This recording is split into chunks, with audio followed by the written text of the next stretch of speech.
E a gente vai pegar exemplo do que é um não objetivo adequado e o que é um objetivo adequado e por que ele não é adequado e por que ele é adequado. Exemplos de objetivos de ensino com enfoque em desenvolvimento de habilidades sociais. Então, um exemplo, você está lá escrevendo o seu plano de ensino individualizado para o seu aluno, e aí você está escrevendo objetivos de ensino para desenvolvimento de habilidades sociais. Um não exemplo disso. A pessoa vai e escreve assim: o aluno irá brincar com outras crianças durante 80% do tempo de intervalo. Esse não é um objetivo apropriado que segue aqui as orientações que nós estamos falando dentro dessa aula. Por que ele não é um exemplo? Porque ele é um objetivo muito vago. Diferentes indivíduos, eles têm diferentes significados do que seria brincar de forma adequada, de forma apropriada, do que seria brincar. Às vezes, Maria vai entender uma brincadeira como brincar. Pedro não vai entender essa mesma brincadeira como brincar. Vai entender de uma forma diferente. Então, não segue as orientações do que nós estamos fazendo para se elaborar um objetivo de ensino. Ele precisa ser preciso, ele precisa ser claro, ele precisa que 2 pessoas, 3 pessoas, 4 pessoas olhem e entendam o que está acontecendo.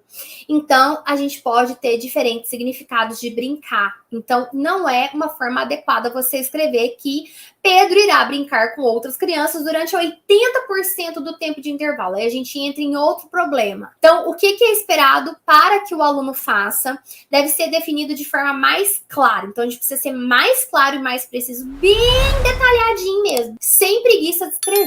Registrar os dados em forma de porcentagem de tempo também pode não ser possível dentro da realidade do ambiente. Aí vem aqueles loucos, muitas vezes, por dados, pessoas muito rígidas que precisam fazer um treino de flexibilidade psicológica, colocar a terapia ou treino de aceitação e compromisso na vida delas e treinar essa flexibilidade, porque são pessoas loucas por dados e são muito rígidas. Acham que as crianças, que a escola, que a terapia são seus laboratórios. E escola não é laboratório, criança não é rato nem pombo. Então a gente precisa de dado? Sim, a gente precisa, mas a gente precisa ver o que é possível de coleta de dados dentro daquele ambiente e estabelecer coisas que sejam possíveis de se fazer dentro da realidade. Este é um problema também. Registrar dados de porcentagem pode não ser possível dentro da realidade do ambiente. Primeiro, como que você vai calcular?